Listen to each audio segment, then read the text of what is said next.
بسم اللہ الرحمن الرحیم۔ السلام علیکم۔ یہ پارٹ نمبر 5 ہے۔ آج ہم آپ کے لیے کتاب ریکارڈ کر رہے ہیں کاپر ہیڈ، مصنف ظہیر احمد، آواز عرفان بٹ۔ یہ کتاب آپ کے لیے بک شیئر پاکستان آڈیو لائبریری کی جانب سے پیش کی جا رہی ہے۔ دیگر کتابوں اور معلومات کے لیے آپ رابطہ کر سکتے ہیں 0300291960 اظہر لطیف سے۔ تو آئیے سنتے ہیں پارٹ نمبر 5، صفحہ نمبر 98۔ یہ عمران کیا کر رہا ہے؟ اسے مس جولیا سے اس انداز میں بات کرنے کا کوئی حق نہیں ہے، تنویر نے غصیلے لہجے میں کہا۔ عمران صاحب پر چیف کے غصے کا بھوت سوار ہے۔ اب یہ کسی خاص طریقے سے ہی اترے گا، ورنہ عمران صاحب کا رویہ مس جولیا تو کیا، ہم سب سے بھی ایسا ہی رہے گا، صفدر نے کہا۔ اگر مجھے غصہ آ گیا تو میں اس کا بھوت اس کی ناک کے راستے باہر نکال دوں گا، تنویر نے اسی انداز میں کہا۔ ایسی غلطی نہ کرنا، عمران صاحب بے حد سنجیدہ ہیں۔ اس حالت میں اگر تم نے ان سے کوئی بات کی تو وہ تمہیں بھی سخت جواب دیں گے، کیپٹن شکیل نے کہا۔ تو تم کیا سمجھتے ہو میں اس سے ڈرتا ہوں؟ تنویر نے غصیلے لہجے میں کہا۔ نہیں، میں نے ایسا نہیں کہا، میرے کہنے کا مطلب تھا کہ اس وقت عمران صاحب کو ان کے حال پر چھوڑ دینا ہی اچھا ہے، خود ہی ان کے سر سے سنجیدگی کا بھوت اتر جائے گا تو وہ پہلے جیسے بن جائیں گے، کیپٹن شکیل نے کہا۔ دیکھو کیا ہوتا ہے، صفدر نے کہا۔ جولیا ان کی جانب ہی بڑی آ رہی تھی، اس کے چہرے پر بھی سنجیدگی دکھائی دے رہی تھی، اسے عمران کے انداز پر شدید غصہ آ رہا تھا۔ کیا بات کرنے گئی تھی آپ عمران صاحب سے؟ صفدر نے جولیا کی طرف غور سے دیکھتے ہوئے پوچھا۔ کچھ نہیں، جولیا نے سخت لہجے میں کہا۔ لگتا ہے عمران صاحب کی طرح آپ بھی سنجیدہ مزاج ہو گئی ہیں، آپ عمران صاحب کے مزاج کو اچھی طرح سے جانتی ہیں، وہ پل میں تولا ہوتے ہیں اور پل میں ماشا، صفدر نے کہا۔ مجھے اس سے اب کوئی سروکار نہیں ہے اور تم اس کے بارے میں مجھ سے کوئی بات نہ کرو، جولیا نے اسی انداز میں کہا۔ تو صفدر اور کیپٹن شکیل ایک دوسرے کی طرف دیکھنے لگے، جیسے انہیں جولیا کے غصے کی وجہ سمجھ آ گئی ہو۔ جولیا عمران کے بدلے ہوئے اور سخت رویے کی وجہ سے پریشان تھی۔ عمران صاحب ہماری طرف آ رہے ہیں، کیپٹن شکیل نے کہا۔ تو جولیا نے چونک کر دیکھا تو عمران صاحب اسے اس طرف آتا دکھائی دیا۔ مس جولیا، کیا میں آپ سے پوچھ سکتا ہوں؟ عمران نے قریب آ کر جولیا سے مخاطب ہو کر مؤدب لہجے میں کہا۔ پوچھو کیا پوچھنا ہے، جولیا نے اس بار عمران سے بدلہ لیتے ہوئے اسی انداز میں سخت لہجے میں کہا۔ سمندر کے پانی میں اگر دودھ، پتی اور چینی ملا کر اس کی چائے بنائی جائے تو اس کا ذائقہ کیسا ہوگا؟ عمران نے بڑے معصوم سے لہجے میں کہا تو جولیا چونک کر اس کی شکل دیکھنے لگی۔ عمران کی بات سن کر کیپٹن شکیل اور صفدر کے ہونٹوں پر بے اختیار مسکراہٹ آ گئی۔ عمران کے چہرے پر انہیں اب پہلے جیسی شوخی دکھائی دینا شروع ہو گئی تھی جس پر وہ مطمئن ہو گئے تھے، جبکہ عمران کو اپنے مخصوص انداز میں آتے دیکھ کر تنویر کا منہ بن گیا تھا۔ عمران کا شوخ انداز دیکھ کر جولیا کی آنکھوں میں بھی چمک آ گئی، لیکن اس نے فوراً خود پر قابو پا لیا اور چہرے پر سختی کے تاثرات نمایاں کر لیے، جیسے اب وہ عمران سے سیدھے منہ بات کرنے کے موڈ میں نہ ہو۔ مجھے کیا پتا، میں نے کبھی سمندری پانی کی بنی چائے نہیں پی، جولیا نے منہ پھیلا کر کہا۔ وہ تو میں نے بھی نہیں پی ہے، میں تو کہتا ہوں کہ آج سب یہ نیا تجربہ کر کے دیکھ لیتے ہیں۔ سمندر سے پانی لینے کے لیے ہم تنویر کو بھیج دیتے ہیں، کیوں تنویر؟ عمران نے کہا تو تنویر نے غصے سے منہ دوسری طرف کر لیا، جبکہ صفدر اور کیپٹن شکیل بے اختیار ہنس پڑے۔ شکر ہے عمران صاحب کہ آپ کا موڈ بحال ہو گیا، ورنہ آپ کا سنجیدہ اور کڑوا انداز دیکھ کر تو ہم بھی پریشان ہو گئے تھے، صفدر نے مسکراتے ہوئے کہا۔ میں ڈرا ہوا تھا، اس لیے زیادہ سے زیادہ سنجیدہ رہنے کی کوشش کر رہا تھا، مگر عمران نے کہا۔ کس بات سے ڈرے ہوئے تھے تم؟ جولیا نے اسے گھور کر کہا۔ تم نے چیف کے سامنے کہا تھا کہ اگر میں نے کوئی حماقت کی تو تم یا تو مجھے گولی مار دو گی یا پھر خود کو اڑا لو گی۔ اب مجھے نہ یہ اچھا لگے گا کہ تم میرے رقیب و سفید کے سامنے مجھے گولی مارو، اور نہ مجھے یہ اچھا لگے گا کہ تم مجھ سے شادی کیے بغیر خودکشی کر لو، عمران نے بڑی معصومیت سے کہا۔ میں نے یہ سب اس لیے کہا تھا کہ تم چیف سے میٹنگ کے دوران کوئی حماقت نہیں کرو گے۔ جولیا نے سر جھٹک کر کہا، اور پھر وہ چونک کر عمران کی طرف غور سے دیکھنے لگی۔ اور یہ تم نے کیا کہا ہے؟ شادی؟ تم مجھ سے شادی کرو گے؟ جولیا نے اسے تیز نظروں سے گھورتے ہوئے کہا، ہاں نہیں، میں نے ایسا کب کہا؟ میں بھلا تنویر کے سامنے ایسی بات کر سکتا ہوں؟ عمران نے بڑے بوکھلائے ہوئے لہجے میں کہا تو تنویر گھبرا کر رہ گیا، جبکہ کیپٹن شکیل، صفدر اور جولیا کے ہونٹوں پر مسکراہٹیں بکھر گئیں۔ کیوں؟ تم تنویر کے سامنے ایسا کیوں نہیں کہہ سکتے؟ کیا اس سے ڈرتے ہو؟ جولیا نے اس بار جان بوجھ کر عمران کو تنگ کرنے والے انداز میں کہا۔ ڈرنا ہی پڑتا ہے، ورنہ اس نے اپنی بہن کی شادی کرانے سے ہی انکار کر دیا تو؟ عمران نے اسی انداز میں کہا تو کیپٹن شکیل اور صفدر بے اختیار کلکلا کر ہنس پڑے، جبکہ تنویر غسیلے انداز میں ادھر ادھر دیکھنا شروع ہو گیا، جیسے اس کا بس نہ چل رہا ہو کہ وہ سمندر میں ہی چھلانگ لگا دے۔ آپ کا یہی انداز اچھا لگتا ہے عمران صاحب، سنجیدگی آپ پر سوٹ نہیں کرتی۔ کیپٹن شکیل نے ہنستے ہوئے کہا، تمہیں میرا کون سا انداز پسند ہے جولیا؟ عمران نے شرارت بھری نظروں سے جولیا کی جانب دیکھتے ہوئے کہا، مجھے نہیں پتا۔ جولیا نے سر جھٹک کر کہا تو صفدر اور کیپٹن شکیل بے اختیار ہنس پڑے۔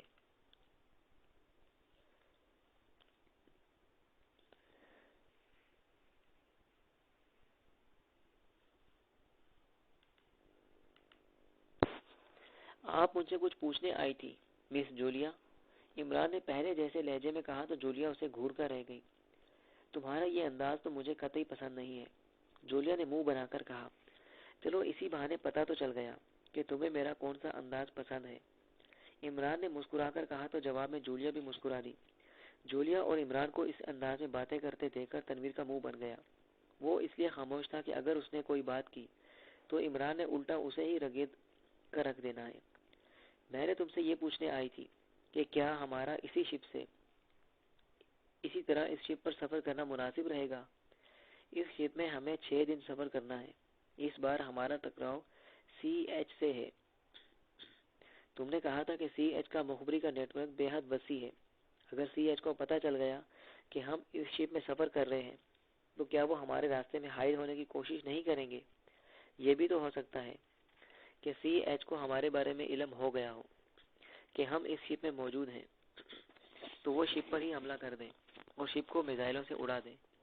جولیا نے کہا، لگتا ہے سمندری ہواؤں نے تمہارے دماغ کی کھڑکی کھول دی ہے۔ عمران نے مسکراتے ہوئے کہا، میں سنجیدہ ہوں عمران۔ جولیا نے سر جھٹک کر کہا، تو میں نے کب کہا کہ تم رنجیدہ ہو؟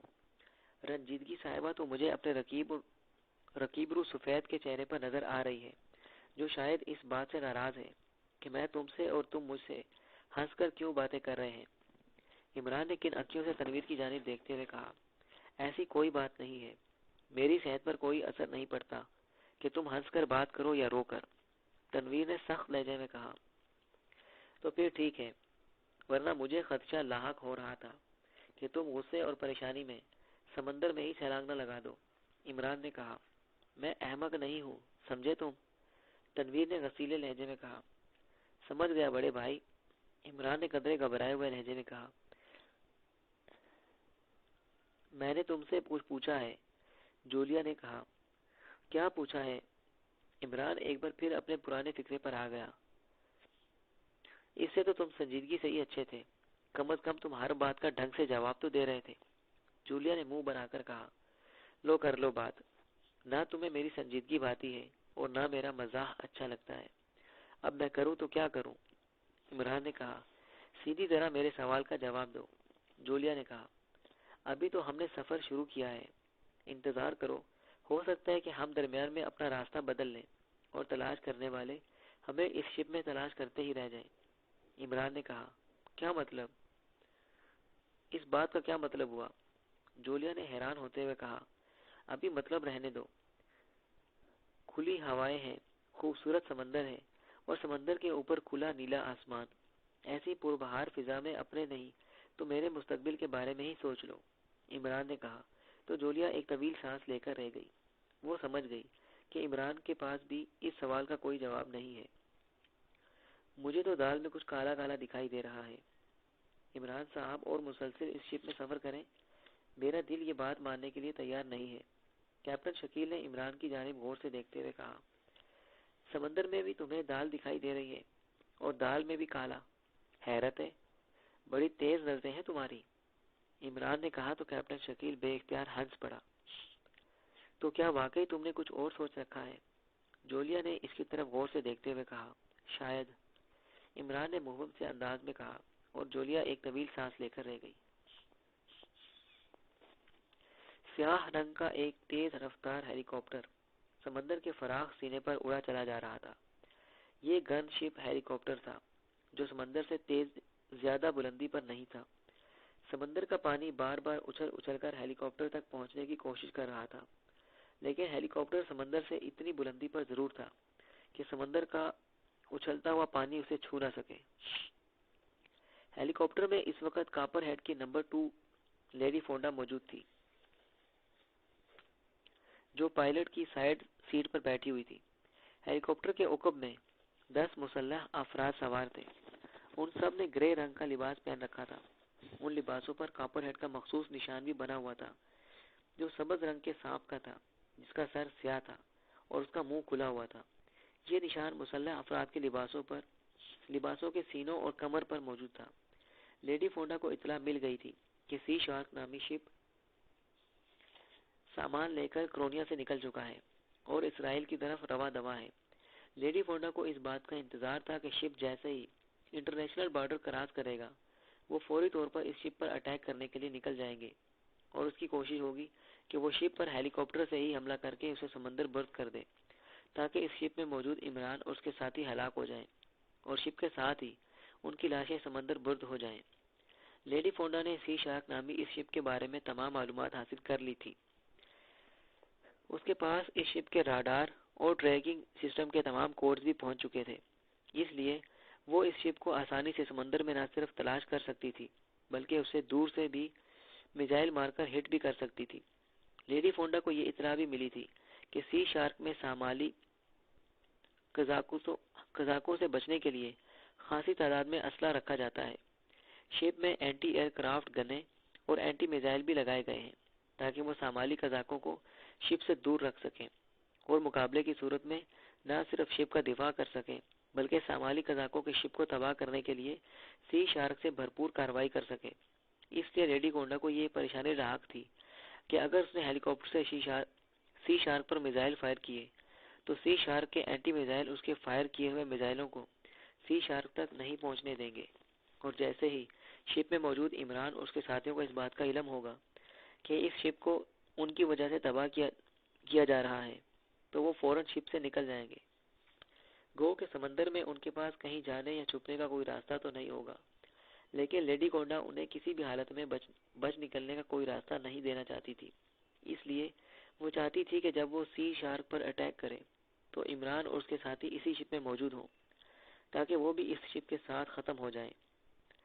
اس لیے لیڈی فونڈا شپ کے نزدیک جا کر اس پر اچانک اور پوری قوت سے حملہ کرنا چاہتی تھی تاکہ سی شارک اینٹی کرافٹ اور اینٹی میزائلوں سے اپنا دفاع نہ کر سکے اور گن شپ ہیلی کاپٹر سے برسائے ہوئے میزائلوں سے مکمل طور پر تباہ ہو کر سمندر برد ہو جائے. چیف نے اسے عمران اور اس کے ساتھیوں کے بارے میں جو کچھ بھی بتایا تھا اسے سن کر لیڈی فونڈا کے دماغ میں جیسے چھپکلی سی سوار ہو گئی تھی, اور اس نے فیصلہ کر لیا تھا کہ وہ عمران اور اس کے ساتھیوں کو ہر حال میں تلاش کر کے ہلاک کر دے گی اور چیف پر ثابت کر دے گی کہ عمران اور اس کے ساتھیوں کے کارناموں کی اس نے جو تفصیلات بتائی تھی وہ محض من گھڑت کہانیوں کے علاوہ اور کچھ نہیں تھی. اور اس کے علاوہ لیڈی فونڈا ڈارک مین کو بے حد پسند کرتی تھی. جب اسے پتا چلا کہ ڈارک مین پاکیشیا میں عمران کے ہاتھوں ہلاک ہو گیا ہے تو اس کے دماغ میں عمران کے لیے انتہائی نفرت پیدا ہو گئی تھی. وہ عمران کو اپنے ہاتھوں سے ہلاک کر کے اس سے ڈارک مین کی ہلاکت کا بدلہ بھی لینا چاہتی تھی. اسی لیے اس نے چیف سے وعدہ کیا تھا کہ وہ ہر حال میں عمران اور اس کے ساتھیوں کو ہلاک کر دے گی اور ناکامی کی صورت میں وہ خود کو ہی گولی مار دے گی. اب جیسے ہی اسے اطلاع ملی کہ کرونیا سے سی شارک شپ نکل چکا ہے اور عمران اور اس کے ساتھی اسی شپ میں موجود ہیں, تو لیڈی فونڈا نے فوراً اپنے 10 مسلح ساتھیوں کو ساتھ لیا اور عمران اور اس کے ساتھیوں کو ہلاک کرنے کے لیے نکل کھڑی ہوئی. لیڈی فونڈا کے چہرے پر انتہائی سنجیدگی کے تاثرات تھے. اس کی نظریں ہیلی کاپٹر کے سائیڈ میں لگی راڈار اور ٹریکنگ مشین کی سیکرنوں پر جمی ہوئی تھی, جہاں اس کی نظریں سی شارک کو تلاش کر رہی تھی. لیکن ابھی تک راڈار اور ٹریکنگ سسٹم پر سی شارک دکھائی نہیں دیا تھا۔ کیا تمہارا راڈار اور ٹریکنگ سسٹم ٹھیک کام کر رہا ہے؟ لیڈی فونڈا نے پائلٹ سے مخاطب ہو کر انتہائی غصیلے لہجے میں کہا۔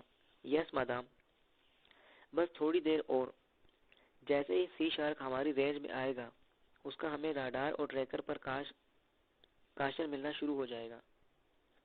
پائلٹ نے مؤدبانہ لہجے میں کہا تو لیڈی فونڈا نے اس بات میں سر ہلا دیا۔ اس کی نظریں ونڈ اسکرین سے باہر پھیلے ہوئے وسیع سمندر پر جمی ہوئی تھی۔ ابھی تھوڑی ہی دیر گزری ہوگی کہ اچانک ہیلی کاپٹر میں تیز ٹوں ٹوں کی آواز سنائی دی۔ ٹوں ٹوں کی آواز سن کر لیڈی فونڈا بری طرح چونک پڑی۔ راڈار اسکرین پر سی شارک کا کاشن مل رہا ہے، پائلٹ نے کہا تو لیڈی فونڈا کی نظریں راڈار اسکرین پر جم گئیں، جس کا سبز رنگ کا ڈائل گھومتے ہی ایک مخصوص نقطے کو شو کر رہا تھا۔ دوسرے لمحے ایک بار پھر ٹوں ٹوں کی آواز سنائی دی تو راڈار کے ساتھ لگی ہوئی ایک اور اسکرین روشن ہو گئی۔ یہ اسکرین چھوٹی تھی، لیکن اس پر سمندر میں موجود ایک بڑے شپ کا منظر دکھائی دینا شروع ہو گیا، جو انتہائی سبک رفتاری سے سمندری لہروں کو دھکیلتا ہوا آگے بڑھا چلا جا رہا تھا۔ اسکرین کی سائڈ پر سی شارک کے واضح الفاظ بھی ابھر آئے تھے۔ اوہ، تو یہ ہے سی شارک، لیڈی فونڈا نے گھبراہٹ بھرے لہجے میں کہا۔ یس مادام، پائلٹ نے اس بات میں سر ہلا کر کہا۔ یہ ہماری رینج سے کتنی دور ہے اور کس سمت میں ہے؟ لیڈی فونڈا نے پوچھا۔ یہ ہم سے 400 بحری ناٹ کے فاصلے پر ہے مادام، اور اس کی سمت ویسٹ زون ہے۔ پائلٹ نے اسکرین کے نیچے لکھے ہوئے فگرز دیکھ کر کہا۔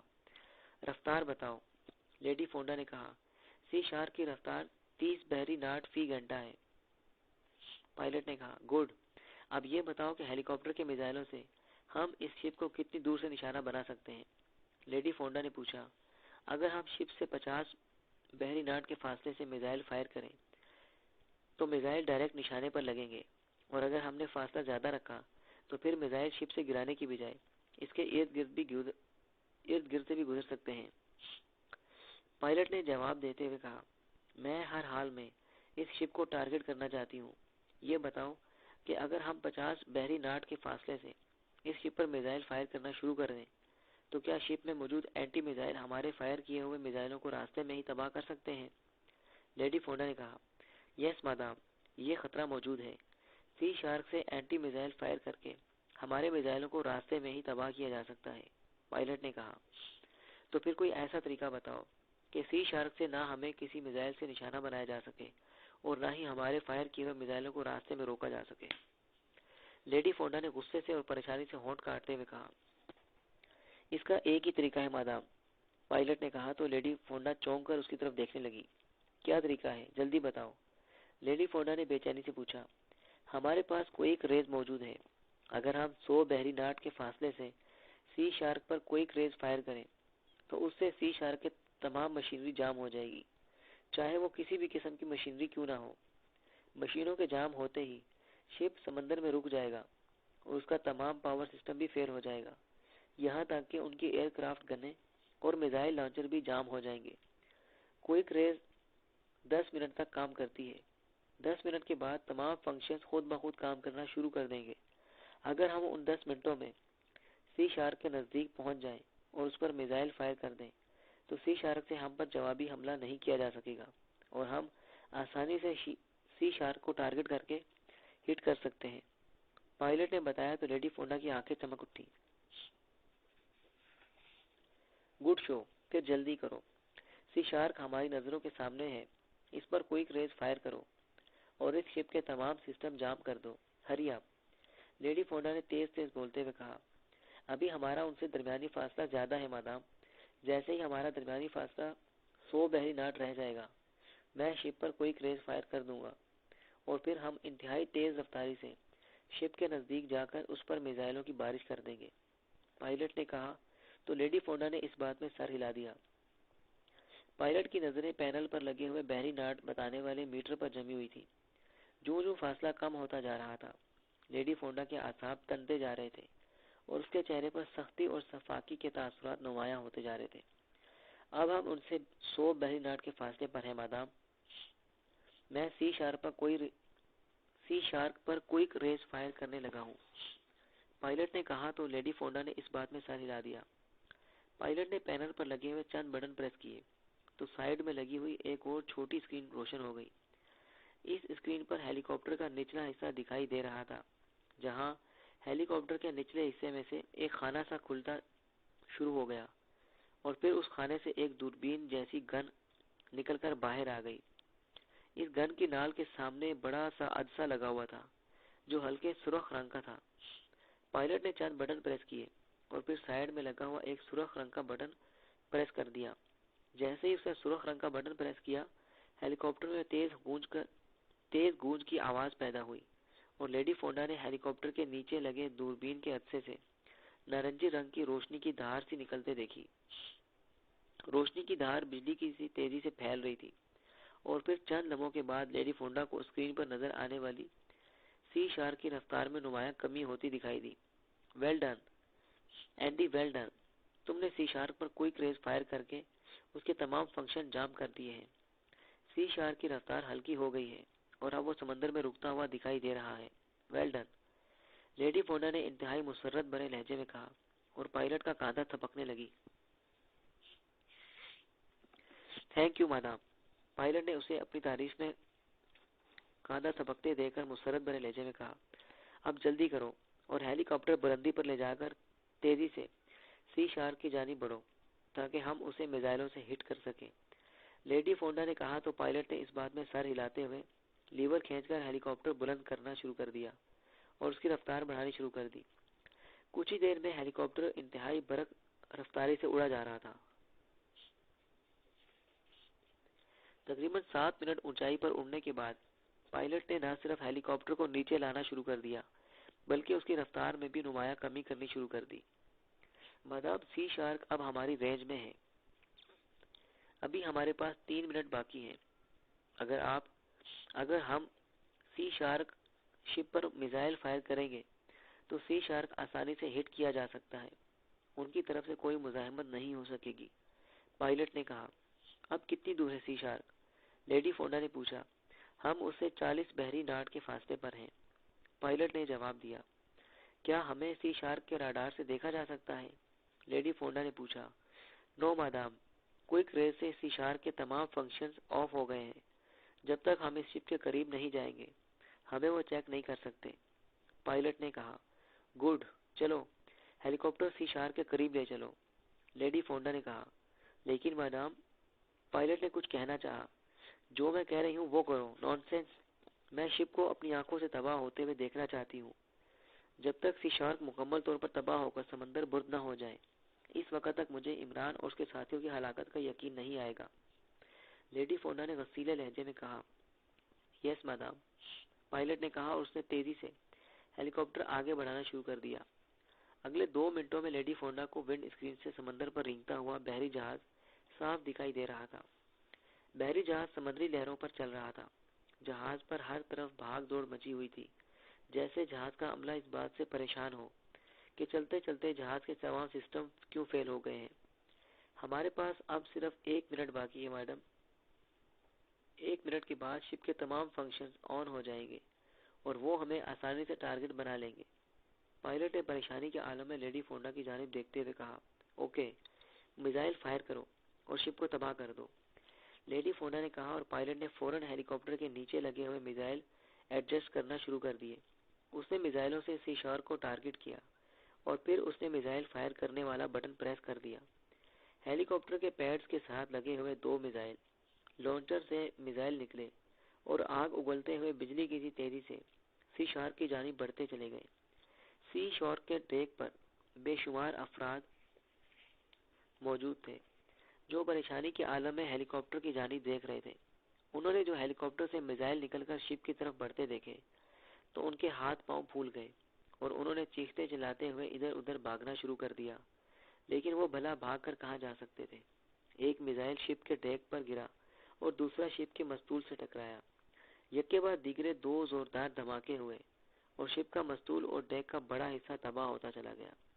ابھی دھماکوں کی باز گشت ختم بھی نہیں ہوئی تھی کہ پائلٹ نے شپ پر مزید 2 میزائل داغ دیے اور پھر وہ شپ کے مختلف حصوں میں تسلسل کے ساتھ میزائل داغتا چلا گیا اور دیو قامت شپ ٹکڑے ٹکڑے ہو کر بکھرتا چلا گیا۔ شپ کے ہر حصے میں زبردست آگ بھڑک اٹھی تھی اور بکھرتا ہوا شپ آہستہ آہستہ سمندر میں غرق ہوتا جا رہا تھا۔ شپ کو اس طرح تباہ اور سمندر میں غرق ہوتے دیکھ کر لیڈی فونڈا کے چہرے پر انتہائی مسرت کے تاثرات دکھائی دے رہے تھے، جیسے اس شپ کو تباہ اور سمندر برد کر کے اس نے عمران اور اس کے ساتھیوں کی لاشیں بھی سمندر میں غرق کر دی ہوں۔ کرنل روس اپنے آفس میں داخل ہوا ہی تھا کہ اسی لمحے میز پر پڑے ہوئے فون کی گھنٹی بج اٹھی۔ کرنل روس تیز سے چلتا ہوا میز کے پاس آیا اور پھر اس نے اپنی کرسی پر بیٹھنے کی بجائے میز کی سائڈ سے ہی فون کا ریسیور اٹھا کر کان سے لگا لیا۔ یس، کرنل روس نے کرخت لہجے میں کہا۔ لیڈی فونڈا بول رہی ہوں چیف۔ دوسری طرف سے لیڈی فونڈا کی مسرت بھری آواز سنائی دی۔ یس لیڈی فونڈا۔ فون کیوں کیا ہے؟ کرنل روس نے اسی انداز میں پوچھا۔ میں نے بحیرہ روم میں سی شارک نامی اس شپ کو ہمیشہ کے لیے غرق کر دیا ہے چیف، جس میں عمران اور اس کے ساتھی اسرائیل آ رہے تھے، لیڈی فونڈا نے جواب دیا تو کرنل روس بری طرح سے چونک پڑا۔ اوہ، good show, really good show. کیا تمہیں یقین ہے کہ عمران اور اس کے ساتھی اس وقت اسی شپ میں موجود تھے جب تم نے شپ کو تباہ کیا تھا؟ کرنل روس نے کہا۔ اس دوران کرنل روس اپنی کرسی پر آ کر بیٹھ گیا تھا۔ یس چیف، میں نے ارد گرد کے علاقے کا جائزہ لیا تھا۔ وہاں دور دور تک کوئی شپ موجود نہیں تھا۔ جس راستے پر سی شارک سفر کر رہا تھا وہاں قریب نہ کوئی جزیرہ تھا اور نہ کوئی ٹاپو۔ میں نے کوئک ریس سے شپ کے تمام سسٹم جام کر دیے تھے۔ اس سے پہلے کہ کوئی شپ سے نکلنے کی کوشش کرتا، میں نے بروقت کارروائی کرتے ہوئے شپ پر مسلسل میزائل فائر کرانا شروع کر دیے تھے، جس سے شپ مکمل طور پر تباہ ہوا اور پھر سمندر میں غرق ہو گیا۔ میزائلوں نے شپ پر موجود تمام افراد کے ٹکڑے اڑا دیے تھے۔ میں نے ان میں سے کسی کو بھی شپ سے نکلنے اور سمندر میں بھی چھلانگ لگانے کا کوئی موقع نہیں دیا تھا۔ پھر کیسے ممکن ہے کہ عمران اور اس کے ساتھی اس شپ سے نکل سکے ہوں؟ لیڈی فونڈا نے کہا۔ تم عمران اور اس کے ساتھیوں کو نہیں پہچانتی لیڈی فونڈا۔ وہ موت کو بھی چکمہ دینے والے انسان ہیں۔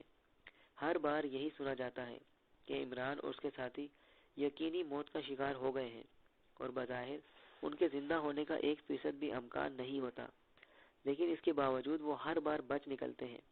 کیسے بچ نکلتے ہیں یہ تو میں نہیں جانتا، لیکن بہرحال ان کی ہلاکت پر اتنی جلدی یقین کر لینا میرے لیے بھی مشکل ہوگا۔ کرنل روس نے کہا۔ لیکن چیف، یہ کیسے ممکن ہے کہ بیچ سمندر میں ایک شپ کو مکمل طور پر تباہ کر دیا گیا ہو اور اس میں موجود عمران اور اس کے ساتھی بچ نکلے ہوں؟ میں آپ کو بتا چکی ہوں کہ میں نے شپ کو سمندر کے جس حصے میں تباہ کیا ہے وہاں دور نزدیک کوئی جزیرہ یا ٹاپو نہیں ہے۔ اس کے علاوہ ٹریکنگ سسٹم سے بھی میں نے اس شپ کو مسلسل مانیٹر کر رہی تھی۔ میں نے شپ سے کسی کو کودتے ہوئے نہیں دیکھا۔ اگر بالفرض محال ایسا ہوا بھی کہ عمران اور اس کے ساتھی اپنی جانیں بچانے کے لیے سمندر میں کود گئے ہوں، تو بھی وہ کب تک سمندر میں رہ سکیں گے اور تیر کر کہاں تک جا سکیں گے، چاہے ان کے پاس آکسیجن سلنڈر بھی ہو؟ لیڈی فونڈا نے اعتراض کرتے ہوئے کہا۔ کچھ بھی ہو، میں نے تم سے کہا ہے نا کہ ان کی موت پر آسانی سے یقین کر لینا حماقت ہے۔